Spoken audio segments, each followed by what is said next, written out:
Okay, everybody, we are going to go ahead and get started. We're having a little bit of a technical difficulty with the webcam right now, but as long as you can hear me and see the screen, I think that's what's most important. So first and foremost, welcome to today's webinar to learn more about how to get started with Pinterest shopping. We really appreciate all of you taking the time out of your day to join us. So before we kick off quickly, my name is Ashley Suddendorf, and I'm a member of the Pinterest Global Agency team. Along with Monsi and Chris, who you see here on the screen, we will be your hosts for the next 60 minutes. So here at Pinterest, our mission is to bring everyone the inspiration to create a life they love. And as we settle into our new daily routines, we find that people are turning to Pinterest as a key destination right now.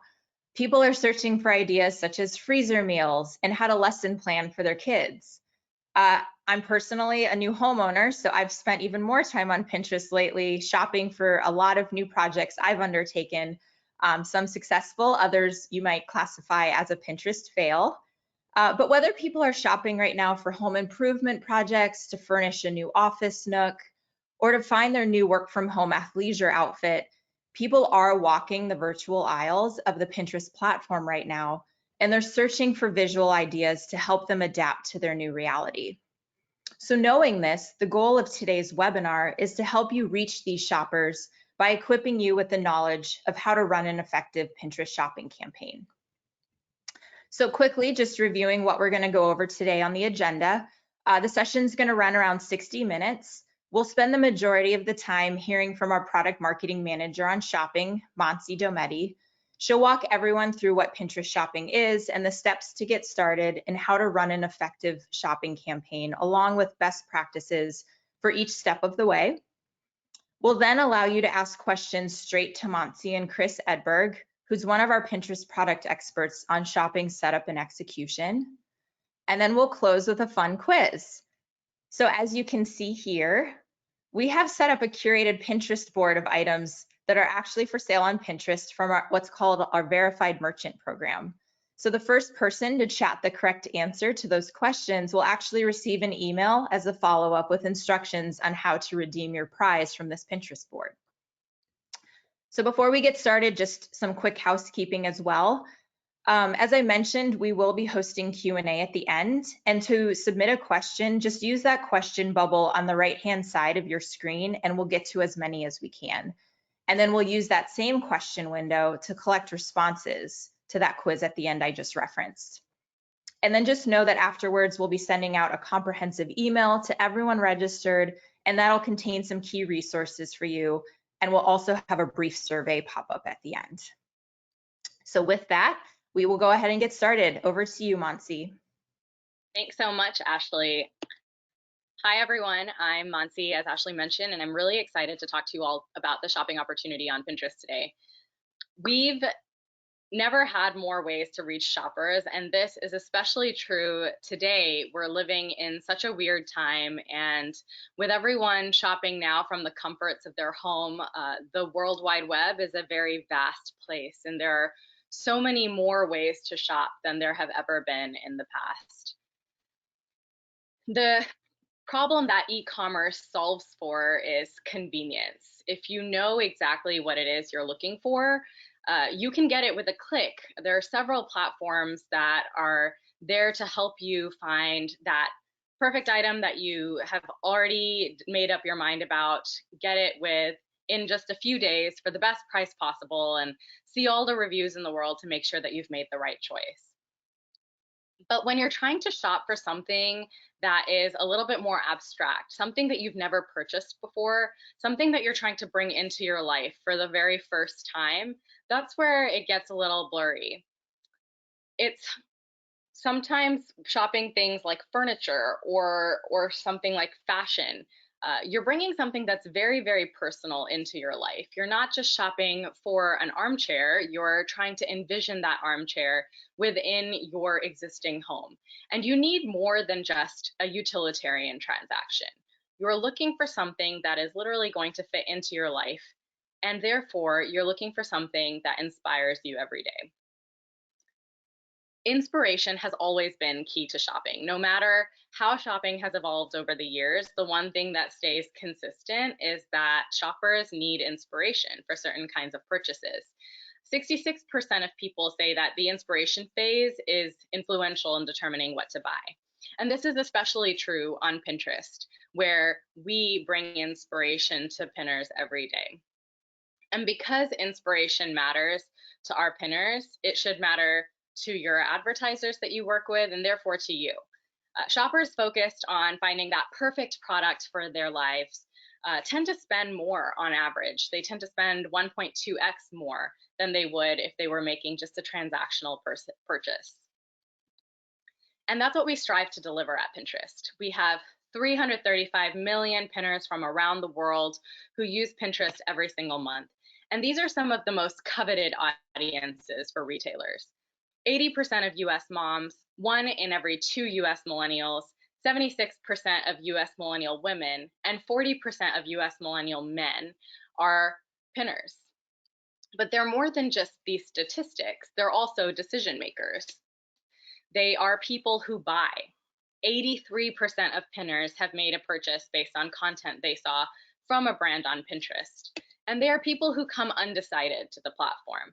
97% of the top searches on Pinterest are unbranded, which means that pinners come to Pinterest with an open mind. Pinterest provides what we like to call an inspired shopping experience, and it is inspired for a few reasons. First, for one thing, shopping on Pinterest is visual. It's also personal. And lastly, shopping on Pinterest is actionable. What does that mean? Shopping on Pinterest is visual because not only is our platform visual as a whole, it's a platform made up of beautiful imagery, but we are also improving visual discovery on our platform every day. Rather than just being able to serve results based on text that people might search into a search box, we're also allowing pinners to search for products visually by closing up on a pin itself and looking at the products within a given image. Shopping on Pinterest is also personal. This means if I search for shoes and Ashley searches for shoes and any of you search for shoes, we are also delivering different results to every single person because we take people's individual tastes into account. We want to serve an experience that feels personally curated to each individual pinner because we know that tastes can be vastly different from pinner to pinner. And when you are shopping, you want to see things that will fit into your personal lives. And lastly, shopping on Pinterest is actionable. The number one complaint we hear from pinners is when they find that perfect thing that they love and they're unable to buy it. And that's the problem that we have set out to solve. Every product pin on Pinterest links directly to a product page where a pinner can make a checkout. We want to help complete the entire purchase cycle, taking pinners all the way from that initial spark of inspiration to action, where they can actually check out and see that item in their home. Inspired shopping on Pinterest is growing, and brands can grow with us. The number of pinners engaging with shopping content on Pinterest increased 44% year over year. The number of shoppable products on Pinterest more than doubled since last year. And ads on Pinterest deliver a 2.3x lower cost per conversion compared to ads on other social media platforms. There's a massive opportunity to grow, and part of that has come with some of our latest product launches. Last year, we launched a product called Catalogs. Catalogs is our feed ingestion tool on Pinterest and a way for you to get all of your advertisers' products onto the platform quickly. Catalogs also serves as the single starting point to access any of the other products that I'll go over in just a second that are part of our shopping experience on Pinterest. Catalogs also is a basic requirement for becoming a part of a new program that we launched this year called the Verified Merchant Program. The Verified Merchant Program is our way of indicating to pinners that they can shop reliably from a set of trustworthy merchants on our platform. There are a few requirements that you have to meet as a merchant to be a part of this program. Having a product catalog is one of them. Having a Pinterest tag set up to meet our shopping requirements is another. And once you are a part of this program, advertisers receive a checkbox next to their profile page to indicate that they are a part of this program. And they also receive a few additional benefits. We give verified merchants access to unique shopping experiences. These shopping experiences on Pinterest tend to have some performance benefits. On average, access to these experiences generates about 13.6% more clicks for merchants. Today, these experiences are a mix of verified and unverified merchants, but as this program continues to grow, these experiences will become more and more unique for just the verified merchants and exclusive as well. Additionally, these experiences also provide about double the click-through rate than just ordinary surfaces across Pinterest. So there are some real advantages to interacting with a consumer base that has higher intent if you are a part of this program. This program is in an early testing phase in the United States and has not rolled out globally at this time. But as we start to enroll more and more merchants, it's something that we hope to expand. Once you upload your product catalog to Pinterest, you will have access to a number of organic features. This is a distinguishing factor that we have on Pinterest. We have a massive organic presence for merchants. Without spending a single penny, product pins are eligible to show in features such as style guides, shopping in close-up, shop from search, and shop your board. These experiences are predominantly found for the fashion and home verticals today, although we hope to expand them across all verticals eventually. And just to give a quick overview of what they might be, they're ways to help pinners more easily shop content when they indicate to us that that is what they're doing. With style guides, we can guide pinners to understand their tastes better by prompting them with the kinds of guides that link up with the kinds of products that they have been viewing. Shopping in close-up allows us to showcase products when somebody searches for products within an image. And shop from search allows us to provide a shopping product pin only experience when somebody searches for a query and then indicates that they are specifically shopping. Shop Your Board allows pinners to shop the products that they may have previously saved onto one of their boards. In addition to these organic features, we also have a suite of shopping ads products that advertisers can take advantage of to further drive sales. Shopping ads, in general, link to product pages directly. They will be updated with metadata directly from the feed and serve based on that metadata as well. Collections is a new ad format that we just introduced this year that allows advertisers to showcase a hero image, a lifestyle image that can be inspirational, it can be a room, it can be a full outfit in context with the products that might be in that image. We're rolling this product out in phases. Today, it is not integrated directly with our catalog's product, but it will be later this year. Today, you can still take advantage of this format manually. And lastly, we have a product called Dynamic Retargeting, which allows advertisers to target pinners who may have interacted with their products previously on their actual websites. This is a highly performant product as we're capturing the highest of intent. So there's a wealth of products that you can take advantage of on Pinterest to get started with a shopping app opportunity. How do you actually execute? There are 5 steps to getting started with shopping on Pinterest.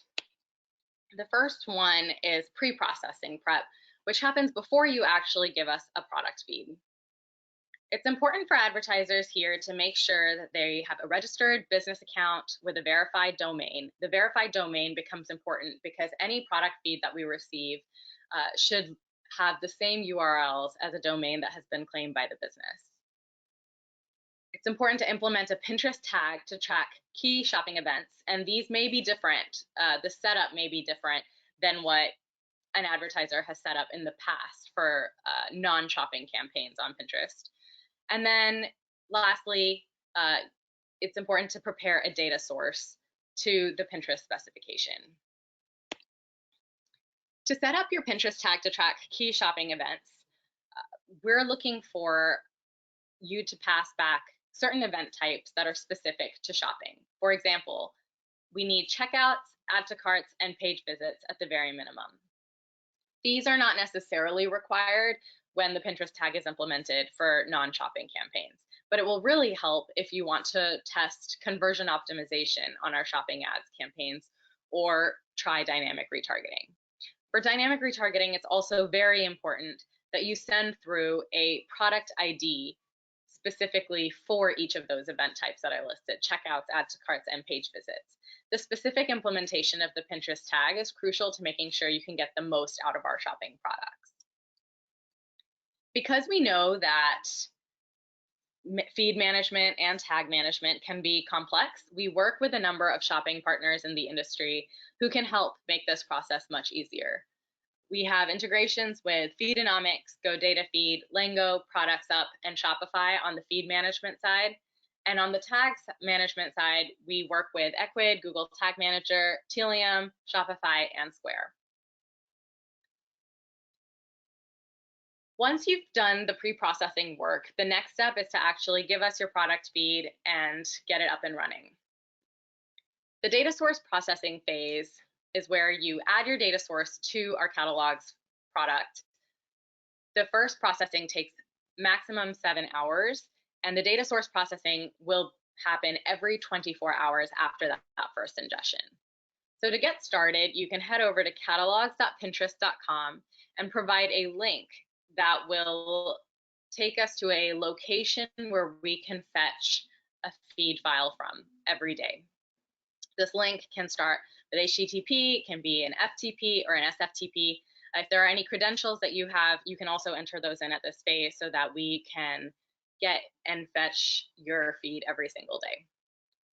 If your data source is approved, we will generate product pins for every single item out of that feed automatically. And this process takes no more than 7 hours. From there on, we will fetch your feed every 24 hours at the same time that the first feed was fetched from. We display the last 10 processing statuses within catalogs. Some status types that you can expect to see. Under review is usually something that you'll only see the first time. It's what you see while our merchant quality team is reviewing the merchant profile.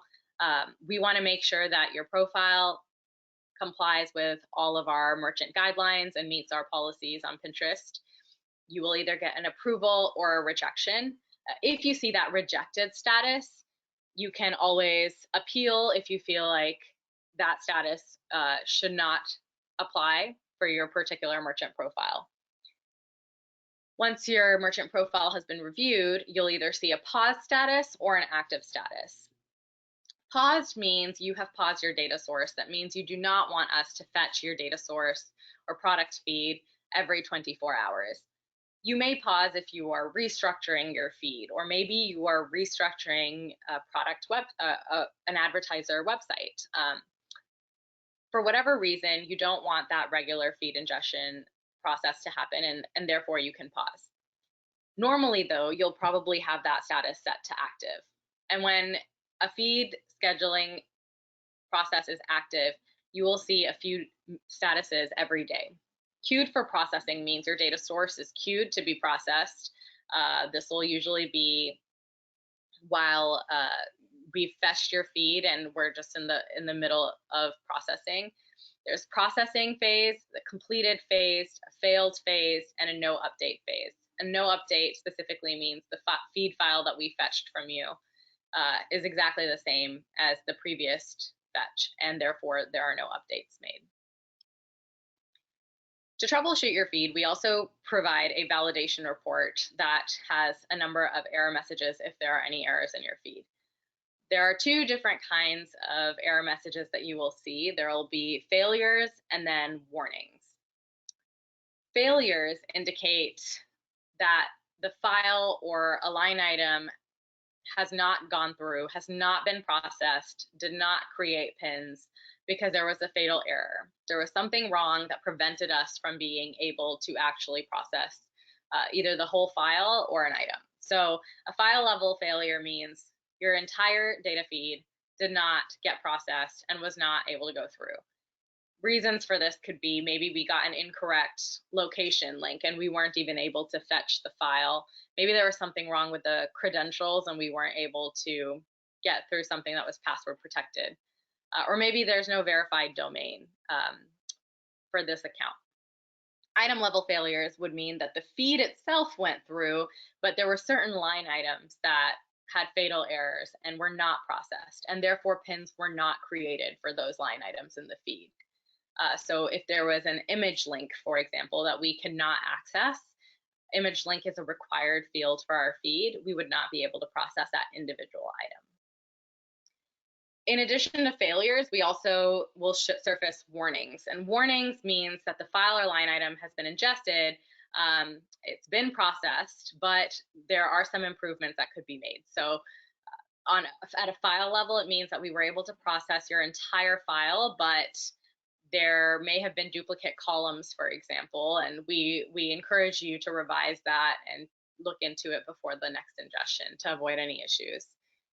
Item level warning could be maybe your title or description is too long, and so although we were able to process it and generate a pin, you might be at a risk for truncation at some point, and we recommend that you go back and check the recommended length for character length for title and description. Some best practices for the feed are operationally, check your feed status daily to make sure that your feed is being processed appropriately. Check to make sure the data source URL and name is correct. A lot of times we see failures on feeds and it's because there was a typo in the link. Take advantage of custom labels. This is a field in the feed and we encourage you to use it. It can help in the later phase of organizing product groups. It can really help you filter your products in an effective way. And if you receive a technical error in your validation, that means it's an error on the Pinterest side. Just wait 24 hours and the issue should resolve itself. And there's no minimum number of products for catalogs. We don't have a minimum product requirement. However, catalogs, the product is intended for scale. And so it is worth considering. There's some overhead cost to getting set up and running. Is it really worth it for 2 products? Maybe, maybe not. But it would certainly be worth it if you were trying to get, let's say, 100 products onto the platform.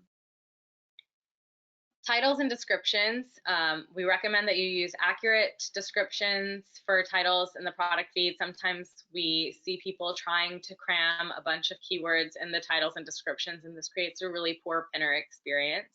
So make sure you're using something that accurately describes the products. Titles should include color and common product name phases, such as messenger bag or little black dress, just for an example. And then include relevant brand or product keywords at the beginning of the title description if they accurately describe the product.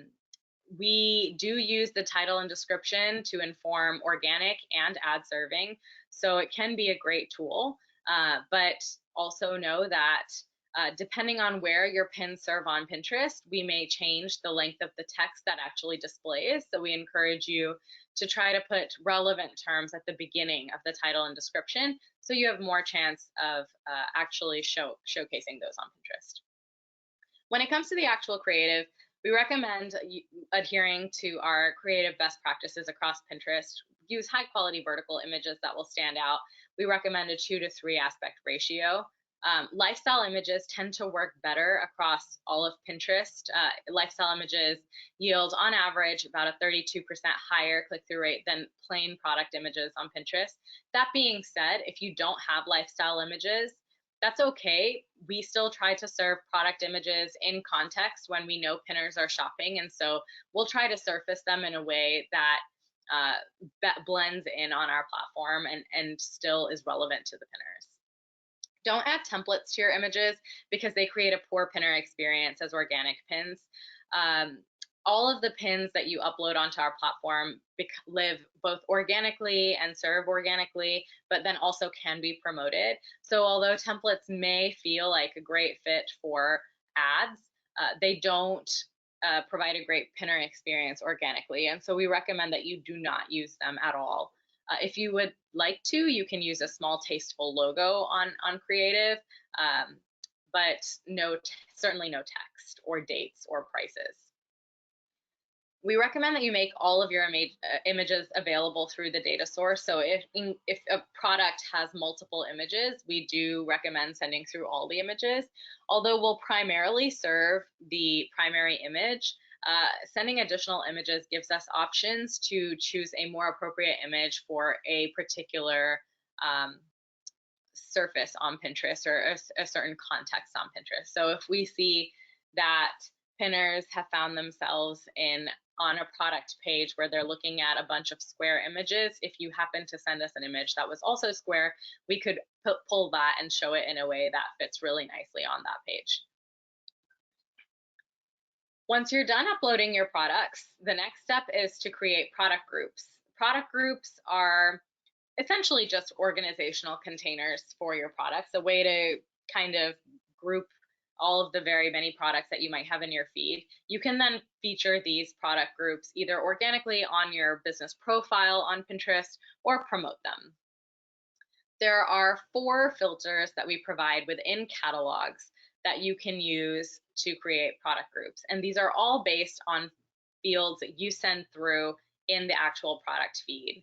So product category, product type, brands, and custom labels are fields that you can send through in a product feed, and then we basically allow you to filter all of your products by the values that were sent through in those fields. Some best practices to keep in mind when creating product groups: use the product group tabs in catalog to QA your pin images. The images that you see on that product group tab in catalogs is what your pins look like, and sometimes when you go from feed to pin, that's the first time that you can really see those images visually. It's a good thing to use to QA. Also group product groups together based on similar themes. So categories of products is a great way to organize product groups. Sometimes you can use the navigation bar on an advertiser's website to also group products. Like the way they might organize their website can be a good way to like naturally group products on Pinterest. And then like pricing can also be a great way to group products. You can group for example, couches in a similar price range together in a product group, and group coffee tables together in a similar price range. It'll help when we get to promotion. I'll talk about that more in a second. And then name product groups based on the product filters that you've used. When you're ready to promote, you will do that in our Ads Manager tool, and you see the product group names listed, and it's important to know what kinds of products live in those product groups. So for example, if you're using the filter product type furniture, bedroom sets, we recommend you name your product group something really clear like bedroom furniture, bedroom sets, or furniture bedroom sets, so that you know exactly the kind of products that live within that product group.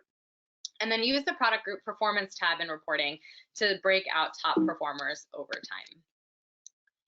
So once you've created your product groups, you're ready to go ahead and promote those product groups. And to do that, you can go over to Ads Manager directly from within catalogs, or you can go directly to our Ads Manager tool if you've advertised on Pinterest before.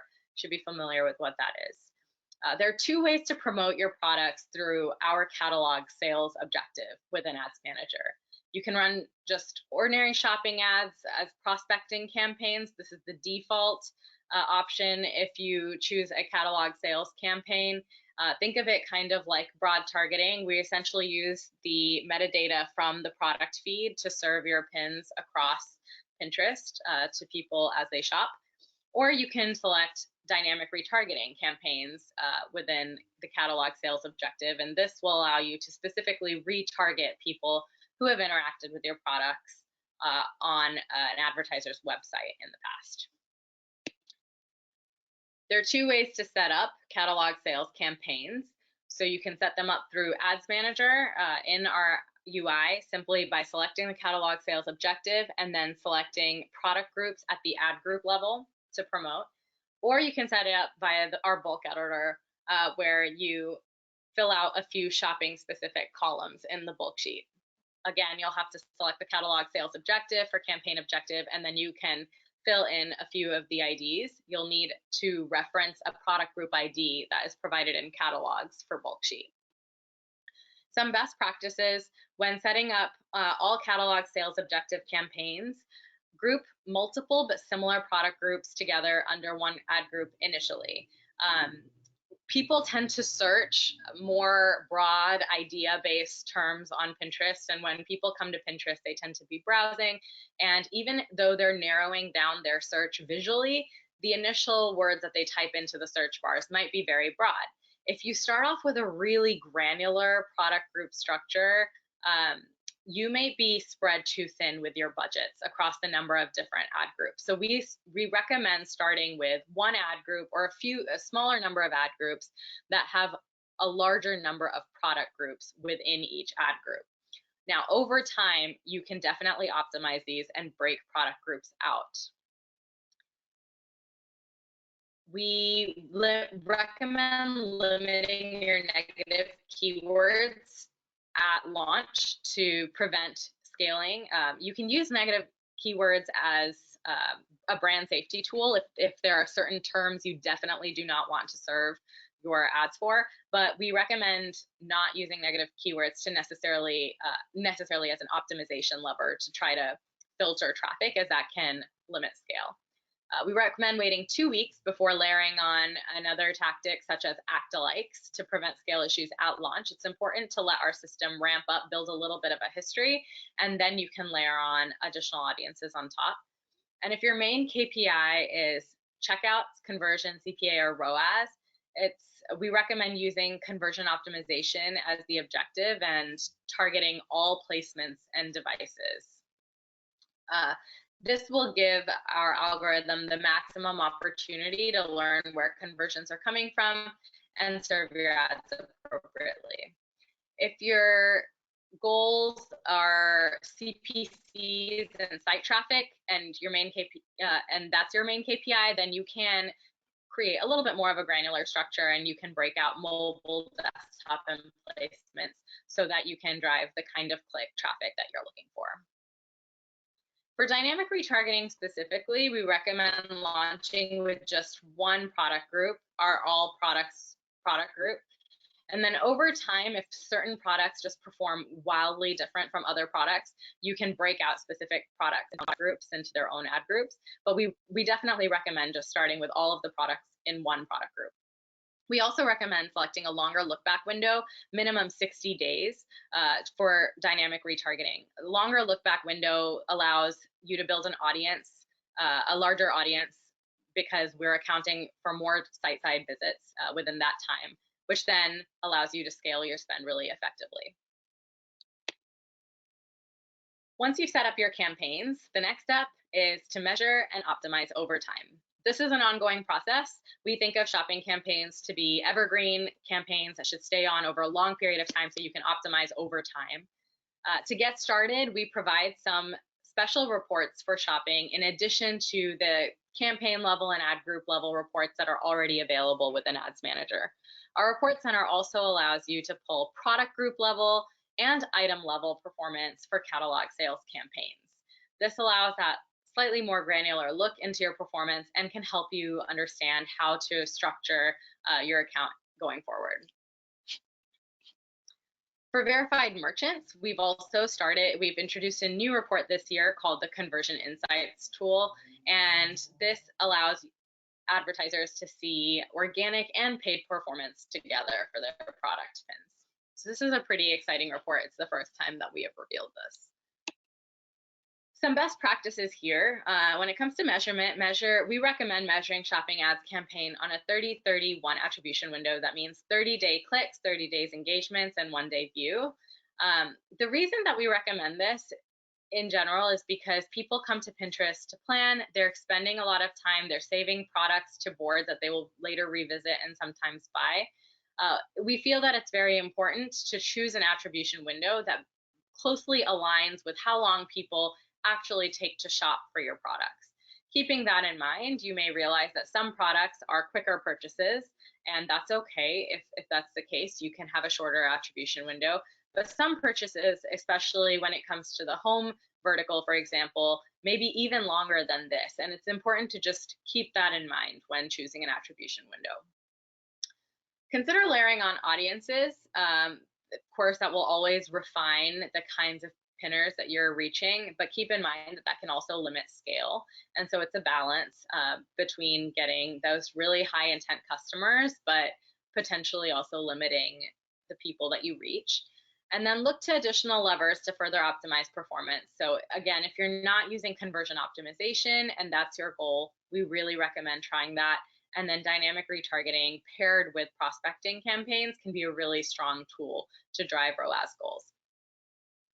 When it comes to bidding, make bid adjustments your primary optimization lever, bid and budget adjustments. Bid up where you're seeing better performance and down where you're seeing inefficiencies, of course, but make sure your budgets are not spread out too thin as well across ad groups. For conversion campaigns, we recommend not changing your target CPA more than 2 to 3 times a week. Our algorithm needs time to learn and understand how to drive conversions, and if you change that goal too frequently, you might see sharp fluctuations in performance and some instability as well. For traffic campaigns, we recommend starting your bids about 20 to 30% higher than you might on non-catalog sales campaigns to ensure that delivery can scale right when you start. We're using your feed metadata to serve your pins. You don't have to use interest or keywords for shopping campaigns. And so we just want to make sure that your products are being served to the right people. And oftentimes, because these are product pins, starting with a slightly higher bid to make up for the difference in creative can be helpful. Of course, over time, you can bring down the bids to optimize based on the performance that you are seeing. And when it comes to reporting, I know that most brick and mortar stores are closed across the country in our present times, but at some point, for those of you who do have brick and mortar businesses outside of just online sales, omni-channel sales reporting can be a great way to see the halo effect that your shopping campaigns may have outside of just driving online sales. We have a lot more information on tracking, reporting, and optimizations on our best practices, on our help center. So be sure to check that out if you want more tips. And with that, I'm going to hand it back over to Ashley so that we can go into our Q&A. Okay, great. Thanks, Monsi. As Monsi mentioned, we'll now open it up to Q&A. A number of you have already sent in questions, so thank you so much. We started gathering them. If you'd like, just use that chat window over on the right-hand side to submit questions, and we will get to as many as we can. And if we can't get to your question, just know we're going to be pulling together an FAQ doc to send as part of the follow-up. And also just want to call out, I received a few questions asking if the deck will be made available after the session. And the answer is yes, it will be generated right after you answer the pop-up survey at the end. So just to kick things off, Monsi and Chris, are there budget minimums with collections?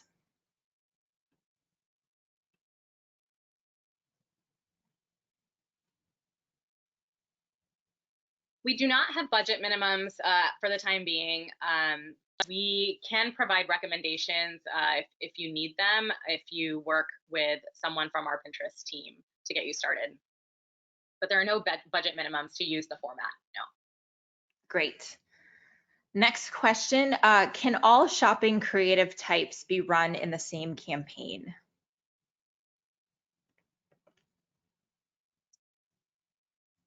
This is a good question. I want to say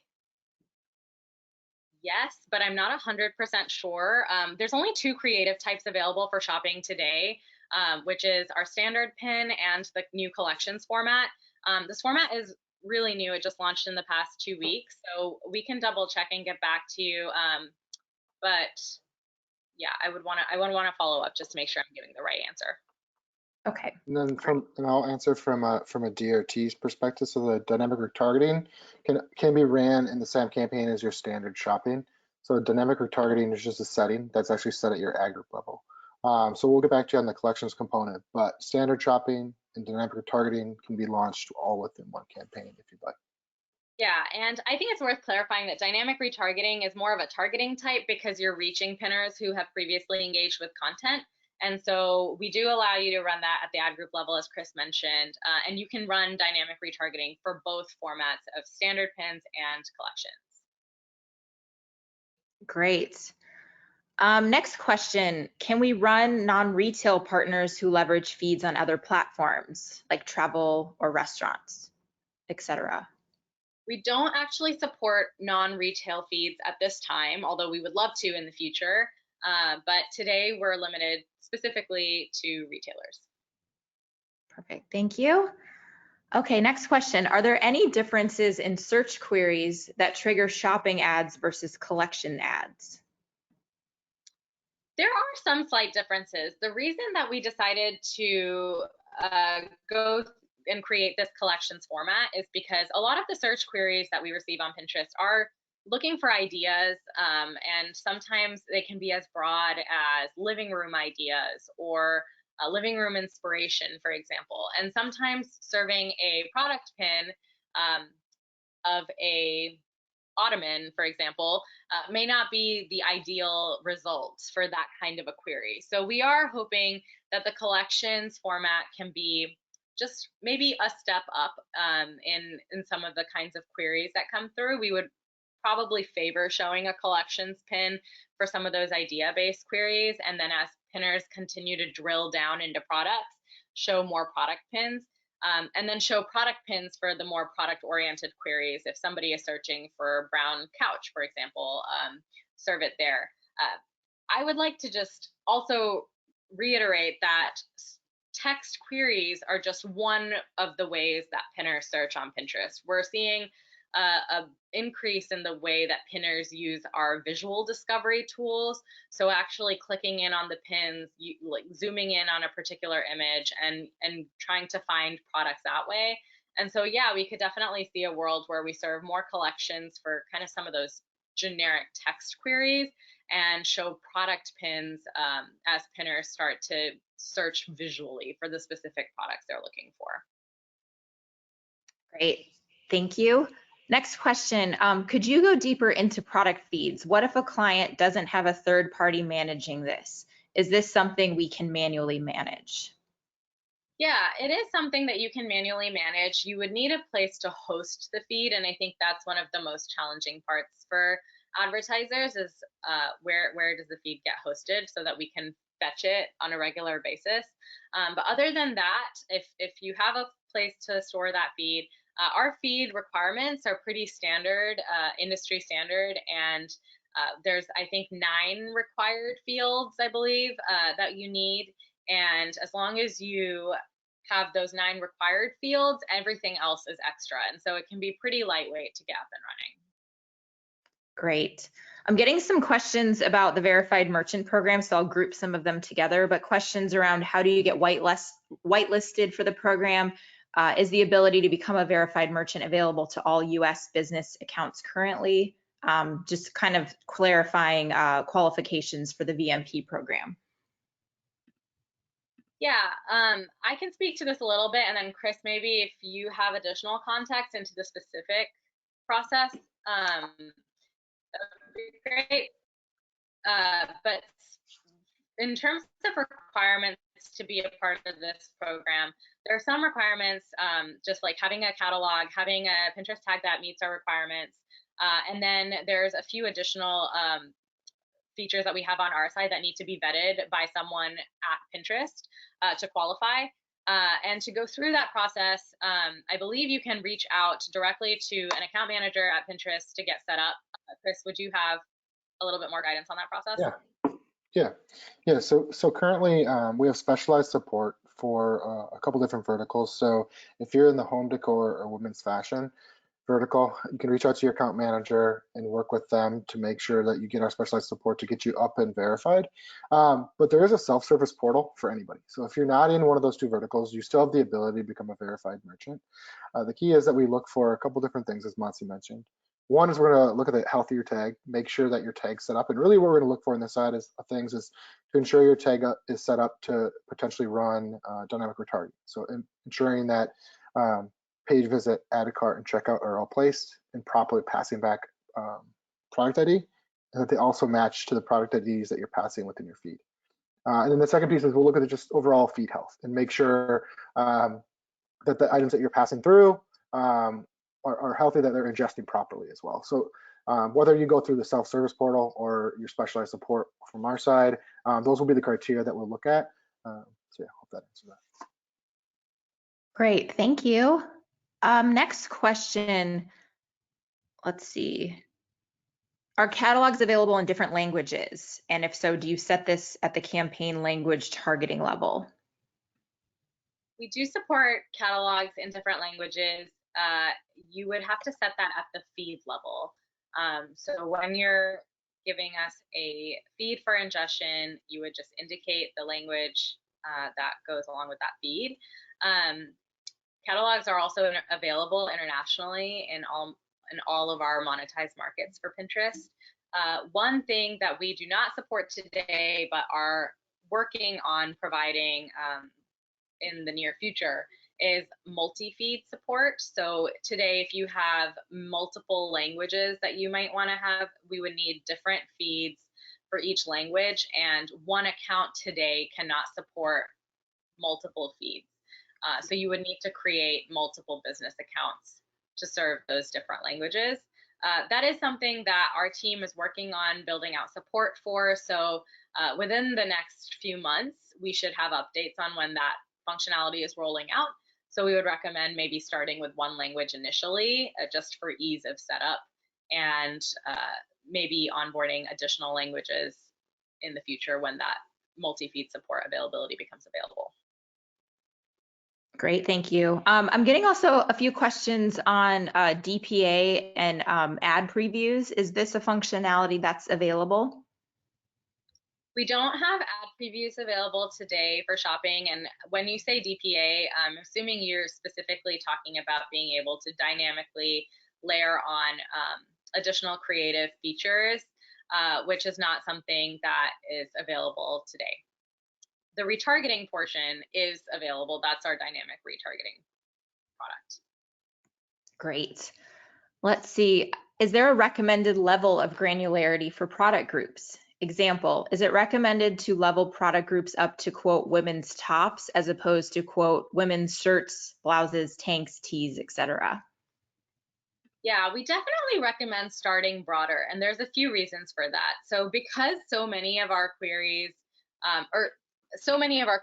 tend to be broader, idea-based queries, and pinners really use kind of that visual discovery to narrow down what it is they're looking for. We recommend grouping just similar products together because our system will optimize like which specific product to show based on what the pinner has been looking at. There's just no need to necessarily spread out your products across potentially hundreds of different product groups. Not only will that wear your budget very, very thin if you tend to spread it out, but it can limit scale because you're quickly hitting your caps. Whereas if you group all of your products together, there's always a steady budget that you can kind of manage more easily, and we can still pick the right pin out of potentially hundreds of products to serve to a pinner at a given moment. In terms of, we don't have like a minimum or a maximum number of products that we recommend per group, but one way to think about this is we typically advise that advertisers keep their total number of product groups under 100. And so if you're just thinking about the size of a business, if it's a really large business, like a really large retailers, even for those retailers, we recommend that they keep their product groups under 100. And we have seen some really successful performance. When we actually transitioned from our beta phase to our main product, we actually helped certain advertisers scale down their number of product groups to great success. And not only was it easier to manage in this new world, but they're still able to see the kind of performance, if not better performance, because they're not hitting these budget caps. So definitely keep a broader product groups and try to limit the number of total overall product groups. Great. Okay, I'm going to ask probably 2 to 3 more. Next, I'm getting a few questions. I'm also grouping these together around connection with Google Merchant. Are there instructions for how we can use our feed from Google Merchant to pull it into Pinterest?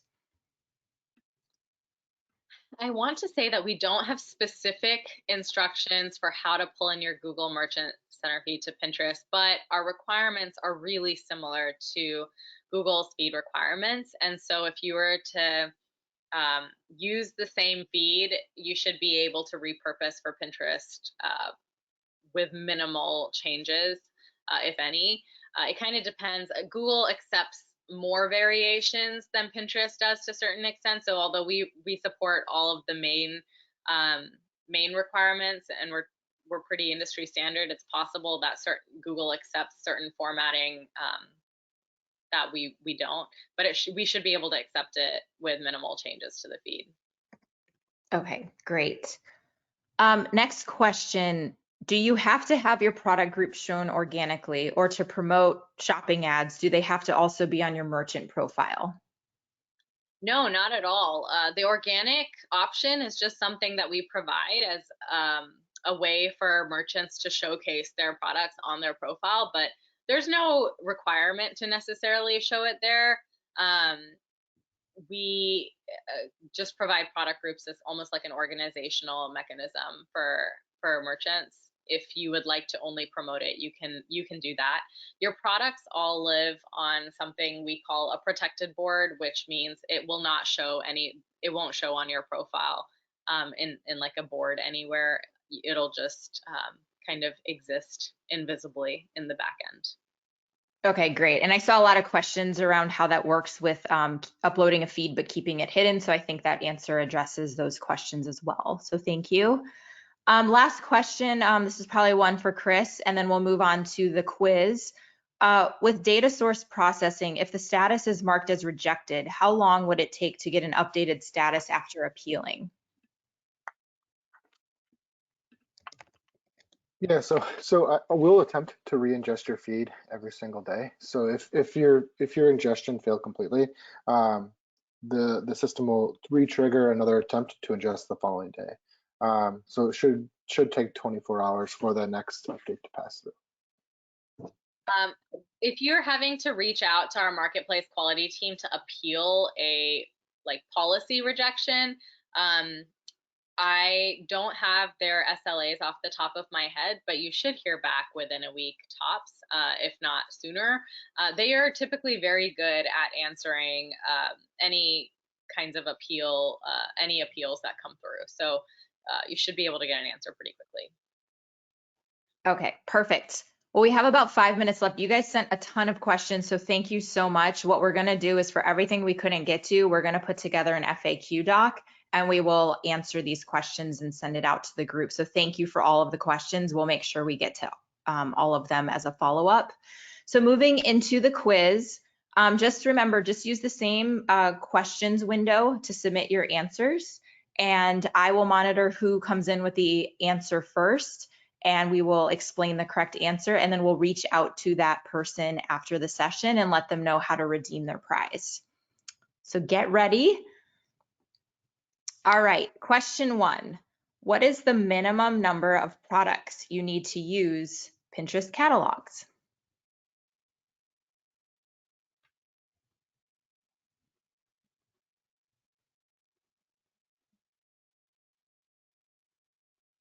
Okay, looks like we have a winner. The answer is that there's actually not a minimum number. It's actually more important to consider the type of products and the relevant keywords in the title and in the description. So go for quality over quantity here. Okay, next question. When using dynamic retargeting with Pinterest shopping campaigns, what is the minimum look back window that I should use?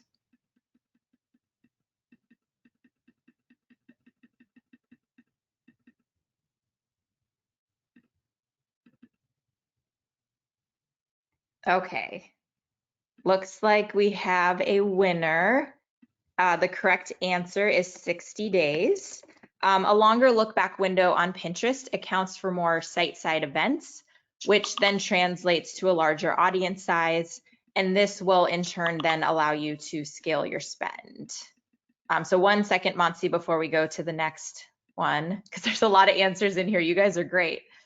And yes, you guys are entering them in the correct spot. I just got that question in. Okay, next question. True or false? Lifestyle images work best on Pinterest for shopping campaigns.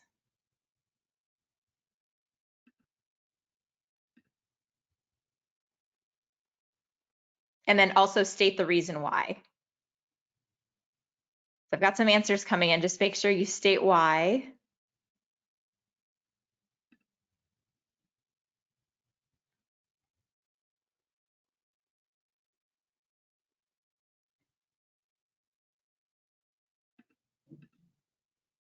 All right. Wow. Someone actually also cited the stat here, so I am impressed. Okay.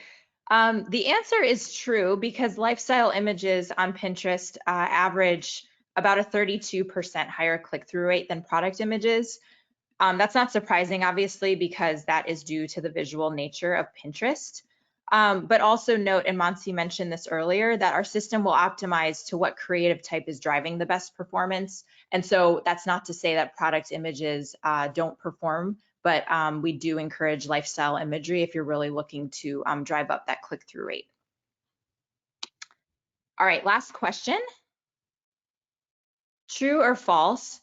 I have set up the Pinterest tag for a non-shopping campaign on Pinterest in the past, so I should be set up for shopping as well. And then also just state why if you can.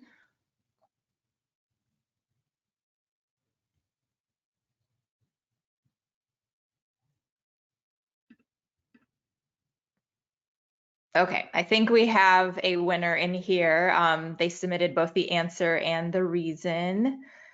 So the answer is false.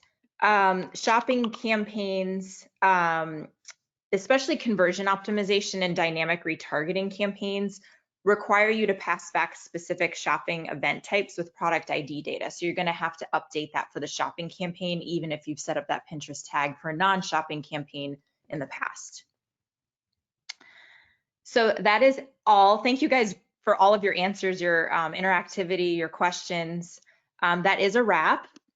So last slide, if you don't mind, Monsi. As promised, we will be sending out a follow-up email to everyone registered for the webinar, so just be on the lookout for that. A survey will also pop up when we close. We really appreciate your feedback so we can make future trainings more beneficial to you, and that will also contain a link once you finish the survey to download the materials presented today. Also, a quick plug, Pinterest Academy is our online e-learning platform, and last week we just launched a comprehensive shopping course. So if you just go to pinterestacademy.com, you'll be able to access the course as well as a number of other resources. So check that out. Thanks again for joining, and have a wonderful day.